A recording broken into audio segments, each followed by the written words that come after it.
Hello everyone. इस video में discuss करेंगे कि जावा में हम इनपुट कैसे लेते हैं और हम कैसे आउटपुट प्रिंट करते हैं। तो पहले हम इनपुट की बात कर लेते हैं। तो इनपुट लेने के लिए हमें एक स्कैनर क्लास की जरूरत पड़ती है। अगर हम इनपुट की बात कर लेते हैं यहाँ पे, ठीक है।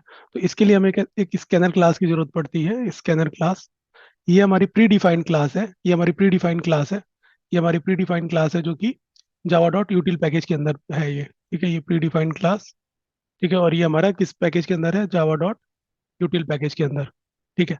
तो अब ये हमें क्यों जरूरत होती है? क्योंकि स्कैनर क्लास में बहुत सारे मेथड्स हैं जिसका यूज करके हम इंट या फिर स्ट्रिंग या फिर जो भी हमको इनपुट लेना है यूजर से, तो हम वो ले सकते हैं। ठीक। तो सबसे पहले हमारे कुछ स्टेप्स हैं इनपुट लेने के लिए, हम कुछ स्टेप्स फॉलो करते हैं। तो मान लेते हैं हमारे पास एक क्लास है। हमारे पास क्लास है, एक टेस्ट क्लास ले लेते हैं हम। अब इसमें क्या आता है, हम स्टेप्स लिख लेते हैं। देखिए, अब पहला स्टेप हमारा क्या है? तो फर्स्ट स्टेप है, हम पहले इसमें हम इस स्कैनर क्लास को इंपोर्ट करेंगे। तो पहला हमारा इंपोर्ट स्टेटमेंट लिखने का स्टेप है। तो जावा डॉट यूटिल डॉट स्कैनर, ये हम लिखेंगे। ये हमारा फर्स्ट स्टेप हो गया। अगर हम इस इंपोर्ट स्टेटमेंट नहीं लिखेंगे और अगर हम स्कैनर क्लास का ऑब्जेक्ट क्रिएट कर रहे हैं इसमें, तो हमें क्या आता है? कंपाइल टाइम एरर आएगा। ठीक, कि स्कैनर कोई रिकॉग्नाइज नहीं करेगा वो, कि स्कैनर सिंटेक्स क्या है। ठीक है। अब ये हमारा पहला स्टेप हो गया। ये हमारे स्टेप्स हैं। ये स्टेप्स है। तो ये हमारा फर्स्ट स्टेप हो गया। ठीक है। और इसके बाद हमारा जो सेकेंड स्टेप होगा, मान लीजिए हमारा कोई मेथड है, मान लीजिए पब्लिक स्टैटिक वॉइड मेन है। ठीक है, अभी हम इसी तरह शॉर्टकट लिख दिया है। अभी हम इसका प्रैक्टिकल करके देखेंगे। अभी हमारा मेथड्स है, इसके अंदर हमको पहला दूसरा स्टेप क्या होगा? देखिए, किसी क्लास का अगर हमें किसी, जैसे ये स्कैनर क्लास है, मैंने बताया इसमें बहुत सारे मेथड्स हैं जिनके हम थ्रू इनपुट लेते हैं। तो उस मेथड को यूज करने के लिए हमें स्कैनर क्लास की ऑब्जेक्ट तो क्रिएट करना होगा। तो उसी के लिए इसमें पहले हमें स्कैनर क्लास का ऑब्जेक्ट क्रिएट करना होता है। तो scanner S C equal to कुछ भी आप दे दीजिए, यहाँ पे ये नेम है, कुछ भी दे सकते हैं आप। New scanner. ठीक है। और हमें इनपुट लेना है तो हम क्या करेंगे, इसके अंदर हम पास करेंगे सिस्टम डॉट इन। ठीक है, इस सिस्टम में हमारा एक प्री डिफाइंड क्लास है, अभी हम इसके बारे में बात करते हैं। ठीक है। तो ये हमारा सिस्टम डॉट इन, बस यहीं तक होगा, इसको इरेज कर देते हैं। ठीक है। तो ये हमारा स्टेप टू हो गया। और इसमें हम क्या करेंगे, स्कैनर क्लास का ऑब्जेक्ट क्रिएट करेंगे। और ये हमारा सिस्टम क्या है? ये हमारा प्री डिफाइंड क्लास है जो कि जावा डॉट लैंग पैकेज के अंदर होती है। और जावा डॉट लैंग पैकेज के अंदर जो भी चीज़ें होती हैं उसको हमें इंपोर्ट करने की जरूरत नहीं होती है, क्योंकि जेवीएम उसे बाय डिफॉल्ट इंपोर्ट कर देता है किसी क्लास में। तो किसी क्लास में अगर हमें कोई जावा डॉट लैंग पैकेज का कुछ भी यूज़ कर रहे हैं तो उसको हमें इंपोर्ट स्टेटमेंट लिखने की जरूरत नहीं पड़ती है। लेकिन ये हमारा जावा डॉट यूटिल पैकेज में है तो हमें इसका इंपोर्ट स्टेटमेंट लिखना पड़ा। ठीक है। तो सिस्टम हमारा एक प्री डिफाइंड क्लास है और इसके अंदर हम देखिए, अब अगर हमको इनपुट, इसमें सिस्टम में हम दो चीज यूज करते हैं, system dot in and system dot out. अगर हमें कहता है इनपुट प्रिंट कराना है, इनपुट लेना है यूजर से, तो हम डॉट इन का लेते हैं, यूज करते हैं। और अगर हमें आउटपुट प्रिंट कराना है तो आउट का हम यूज करते हैं। अब इनपुट क्या होता है? ये हमारा एक इनपुट स्ट्रीम क्लास है, उसका एक रेफरेंस है जो कि सिस्टम क्लास में है। और ये हमारा एक स्टैटिक रेफरेंस है, जो कि कहता है, हम स्टैटिक मेंबर है ये इन, इसलिए हम कहता है क्लास नेम, ये क्लास नेम डॉट डायरेक्टली उस मेथड का नाम, मेंबर का नाम हम डायरेक्टली यूज कर लेते हैं। अगर ये हमारा स्टैटिक नहीं होता तो हम उसके लिए सिस्टम क्लास का ऑब्जेक्ट क्रिएट करना पड़ता। लेकिन हमारा ये स्टैटिक है, ये भी हमारा स्टैटिक है। तो ये हमारा कहता है, ये हमारा प्रिंट स्ट्रीम क्लास का ये हमारा प्रिंट स्ट्रीम क्लास का इनपुट, ये हमारा रेफरेंस है। ये हमारा प्रिंट स्ट्रीम क्लास का रेफरेंस है। ठीक, इसके बारे में अभी बात करेंगे हम नेक्स्ट लेक्चर में। तो अभी हम कहते हैं, पहले इसको देख लेते हैं कि अगर हमें इनपुट लेना है तो हमें यहाँ पे स्कैनर क्लास के अंदर, इस कंस्ट्रक्टर के अंदर हमें ये पास करना होता है। ठीक, सिस्टम डॉट इन, ये हमारा इनपुट के लिए होता है। ठीक, अब इसके बाद हम इस कहता है इस ऑब्जेक्ट के थ्रू हम इसका मेथड कॉल कर सकते हैं। तो कौन कौन से मेथड्स होते हैं? जैसे मान लीजिए हमें इंट लेना है, तो इस तरीके से होता है। तो कौन कौन से मेथड्स होते हैं वो हम स्टेप थ्री में हम देख लेते हैं। तो नेक्स्ट स्लाइड में हम जाते हैं हमने, और इसके मेथड्स के बारे में देख लेते हैं। तो देखिए, स्कैनर क्लास के मेथड्स कौन कौन से होते हैं। अब इसमें हमारे मेथड्स हो गए। तो हमारे मेथड्स में कौन कौन से होंगे? हमारा पहला जो मेथड होता है, अगर मान लीजिए हमें इंट लेना है यूजर से, इंट लेना है, तो उसके लिए हमारा कौन सा मेथड होता है? Next int method. ठीक, ये हमारा मेथड होता है। अगर हमें कहता है स्ट्रिंग लेना है, यूजर से इनपुट लेना है, तो उसके लिए हमारा होता है नेक्स्ट लाइन मेथड। अभी सबका हम प्रैक्टिकल करके देख लेंगे। अगर हमें बूलियन लेना है, उसका भी हमारा मेथड होता है इसके क्लास में, नेक्स्ट बूलियन मेथड। ठीक है। और इसी तरह हमारा अगर लॉन्ग लेना है, फ्लोट लेना है, तो उसके लिए नेक्स्ट लॉन्ग, नेक्स्ट फ्लोट, इस तरह सारे मेथड्स हैं। ठीक है। तो अभी हम लिख भी लेते हैं। चलिए, अगर हमें कहता है अगर फ्लोट लेना है, फ्लोट इनपुट कराना है यूजर से, तो नेक्स्ट फ्लोट होता है। नेक्स्ट फ्लोट, थोड़ा राइटिंग पे ध्यान मत दीजिएगा, खराब है। अगर डबल लेना है, डबल का भी होता है हमारा नेक्स्ट डबल मेथड। ठीक है। ये सारे मेथड जो है, इन सबको यूज करने के लिए हमें स्कैनर क्लास का ऑब्जेक्ट क्रिएट करना पड़ा, जो हम स्टेप 2 में कर रहे हैं। और स्टेप 2 को ऑब्जेक्ट क्रिएट करने के लिए पहले हमको उस क्लास को इंपोर्ट करना होता है। तो ये हमारा स्टेप 1 है। तो ये हमारा इनपुट हो गया। अब हम आउटपुट के बारे में डिस्कस कर लेते हैं, और उसके बाद फिर हम एक ही बार में इसका प्रैक्टिकल करके देखेंगे एग्जाम्पल। ठीक है। तो हम आउटपुट की अब बात कर लेते हैं। तो आउटपुट की बात हम कर लेते हैं। आई होप आपको ये समझ में आया होगा। एक बार फिर से हम डिस्कस कर लेते हैं। देखिए, इसके हमको इनपुट लेना होता है यूजर से, तो उसके लिए हमें स्कैनर क्लास की जरूरत पड़ती है। ठीक। और स्कैनर क्लास हमारी प्री डिफाइंड क्लास है, जो कि जावा डॉट यूटिल पैकेज के अंदर है। ठीक है। अब इसमें हमको कुछ स्टेप्स होते हैं, 3 स्टेप्स मान लीजिए इनपुट में होते हैं हमारे।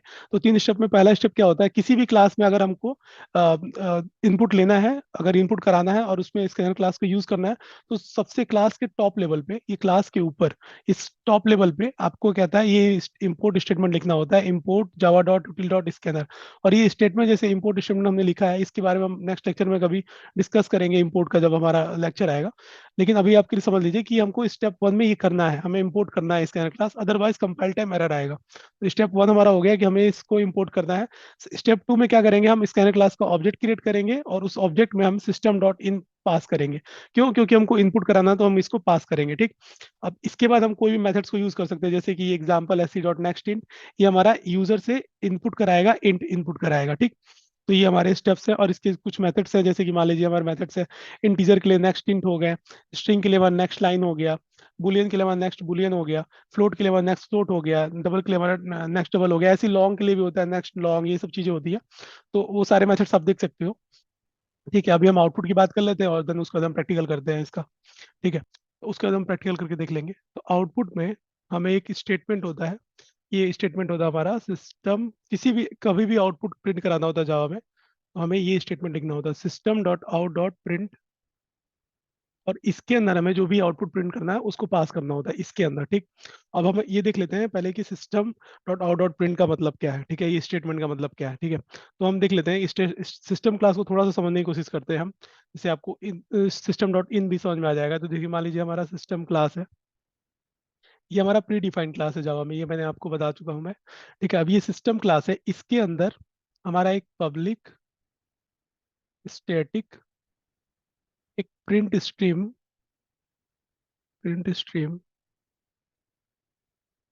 टाइप का एक आउट होगा। ये हमारा एक मेंबर है। ठीक है। ये स्टैटिक मेंबर है। ये हमारा, देखिए, अभी ये हमारा प्री डिफाइंड क्लास हो गया, ये हमारा प्री डिफाइंड क्लास हो गया। ठीक। और इसके अंदर हमारा ये जो क्लास है, इसके अंदर हमारा एक आउट है, ये हमारा स्टैटिक मेंबर है। एक स्टैटिक रेफरेंस है, किस क्लास का रेफरेंस है ये हमारा प्रिंट स्ट्रीम क्लास का है। जब आप ऑब्जेक्ट ये सब चीजें पढ़ेंगे तो आपको समझ में आएगा कि रेफरेंस ये सब चीजें क्या है। लेकिन अभी के लिए आप ये जान लो कि कहता है ये एक हमारा स्टैटिक मेंबर है इस सिस्टम क्लास में, जो कि प्रिंट स्ट्रीम टाइप का है, और इसीलिए हम इस क्लास नेम और डॉट आउट करते हैं, तो इस ये डायरेक्टली कॉल हो जाता है। इसके लिए हमको कोई सिस्टम क्लास का ऑब्जेक्ट क्रिएट करने की जरूरत नहीं पड़ेगी, क्योंकि ये हमारा स्टैटिक है। ठीक। और इस प्रिंट स्ट्रीम क्लास में, ये प्रिंट स्ट्रीम क्लास में हमारा एक प्रिंट मेथड होता है। ठीक। तो ये हमारा प्रिंट स्ट्रीम क्लास का मेथड है, और ये पब्लिक मेथड है, और इसको कॉल करने के लिए हमें ये आउट की जरूरत पड़ती है, क्योंकि आउट हमारा इस प्रिंट स्ट्रीम का रेफरेंस है, इस प्रिंट स्ट्रीम का रेफरेंस है ये। तो ठीक है। तो ये हमारा इस तरीके से है, ये मान लीजिए एक सिस्टम क्लास है, ये हमारी जावा की प्रीडिफाइंड क्लास है, इसके अंदर इस तरीके से है, ये हमारा स्टैटिक है, पब्लिक स्टैटिक, और ये हमारा प्रिंट स्ट्रीम टाइप का एक आउट है, हमारा एक मेंबर है। ठीक। इसी तरीके से हम जो सिस्टम डॉट इन देखे थे वो भी देख लेते हैं। वो हमारा किस किस टाइप का, वो भी स्टैटिक है। ठीक है। और वो किस टाइप का है, वो हमारा इनपुट स्ट्रीम का है, इनपुट स्ट्रीम क्लास का रिफरेंस है, इनपुट स्ट्रीम क्लास का रिफरेंस है। ठीक। डॉट इन यहीं पे लिख लेते हैं, जगह होगा तो डॉट इन। ठीक है। आई होप आपको समझ में आ गया होगा, ये डॉट, ये हमारा इन है। ठीक है। तो ये हमारा सिस्टम डॉट इन के लिए काम होता है। ये हमारा अगर इनपुट कराना है, इनपुट लेना है, तो डॉट इन का हम यूज करते हैं। अगर हमें आउटपुट प्रिंट करना है तो डॉट आउट का हम प्रिंट करते हैं, यूज करते हैं। ठीक है। अब हम ये देख लेते हैं, अब इसको हम प्रैक्टिकल करके देख लेते हैं। आई होप को समझ में आएगा, अगर हमको आउटपुट प्रिंट कराना है जावा में, तो हमको ये स्टेटमेंट की जरूरत पड़ती है, system dot out dot print, और उसके अंदर में जो भी पास करना होता है। और एक एलन होता है, प्रिंट एलन। तो प्रिंट एलन क्यों यूज करते हैं, क्योंकि किसी चीज को प्रिंट करके उसके बाद वो नेक्स्ट लाइन पे मूव कर जाए। ठीक है। तो उसलिए हम एलन का यूज करते हैं, तो वो चीज हम देख लेंगे बाद में। चलिए हम जल्दी से इसका प्रैक्टिकल एग्जाम्पल लेते हैं अपने इंटेलिजे में। और देखिए इंटेलिजे बहुत ही इंपॉर्टेंट है, क्योंकि इंटेलिजी में अगर आप कोड कर रहे हो, क्योंकि इंटेलिजी में ही कोई भी आप एप्लीकेशन बना सकते हो जावा में, तो इसलिए आपको इंटेलिजी की प्रैक्टिस होना जरूरी है। और इंटेलिजी का मैंने कैसे जैसे कि हम ये पहले क्लास ले लेते हैं, एक इनपुट आउटपुट क्लास ले लेते हैं हम। आउटपुट आउटपुट एग्जाम्पल ले लेते हैं, क्लास ले लेते हैं, ठीक है। ये हमने क्लास क्रिएट कर लिया। इसमें कैसे क्लास क्रिएट करते हैं हम, इसको राइट क्लिक करते हैं यहाँ पे, और इसको राइट क्लिक करते ही हमें ये इन न्यू का ऑप्शन आता है और ये जावा क्लास आता है, ठीक। तो इस तरीके से हमने क्लास लिख लिया, ठीक है। और इंटेलिजी का इंस्टॉलेशन और उसमें इंटेलिजी में हम कैसे स्टार्ट करते हैं प्रोजेक्ट बनाना, कैसे हम क्लास बनाते हैं, वो मैंने उसका वीडियो मैं आपको डिस्क्रिप्शन में डाल दूंगा, मैंने ऑलरेडी ये वीडियो बना रखी है, ठीक। तो अब इसमें हम क्या करते हैं, जो पहला स्टेप हमारा क्या होगा, वो हमारा होगा क्लास के टॉप लेवल पे हमको इनपुट लेना है। इनपुट के लिए हमारा पहला स्टेप क्या होगा, हम इस क्लास के टॉप लेवल पे इम्पोर्ट स्टेटमेंट लिखेंगे। हमको स्कैनर क्लास को इम्पोर्ट करना होगा, यूटिल डॉट स्कैनर, सॉरी स्कैनर। और ये हमारा पहला स्टेप हो गया, ये हमारा स्टेप वन हो गया, स्टेप वन हो गया, ठीक है। अब इसके अंदर हम कहता है, इस क्लास के अंदर एक हम मेन मेथड बना लेते हैं, तो पब्लिक स्टैटिक वॉइड मेन। हम ये पीएसबी मेन डालो और एंटर मारो, तो ये हमारा कहता है मेन मेथड क्रिएट हो जाता है, शॉर्टकट है। अब इसके अंदर हमको दूसरा स्टेप क्या करना होगा, हमें उसका ऑब्जेक्ट बनाना होगा।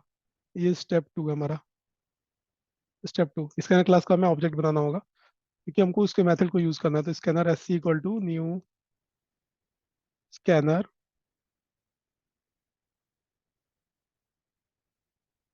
सिस्टम डॉट इन, ये हमने एक उसका ऑब्जेक्ट क्रिएट कर लिया है, ठीक है, स्कैनर क्लास का। अब हम यूजर से इनपुट ले लेते हैं, दो दो लेके देख लेते हैं, एक स्ट्रिंग ले लेते हैं, और एक इंट ले लेते हैं, और उसको हम प्रिंट करके देख लेंगे। तो पहले हम स्ट्रिंग ले लेते हैं। तो स्ट्रिंग लेने के लिए हम कहते हैं, ये हम ले लेते हैं स्ट्रिंग इनपुट, तो ठीक है। अब इसके लिए हम कहता है, पहले हम यूजर को बता देते हैं कि हमें स्ट्रिंग इनपुट चाहिए, तो हम एक बार लिख लेते हैं यहाँ पे स्टेटमेंट, आउटपुट स्टेटमेंट है ये, system dot out dot print L N. ये एल एन मतलब कि नेक्स्ट लाइन पे मूव कर जाए। तो देखिए, अब इसको हम लिख लेते हैं, प्लीज एंटर योर नेम, ठीक है।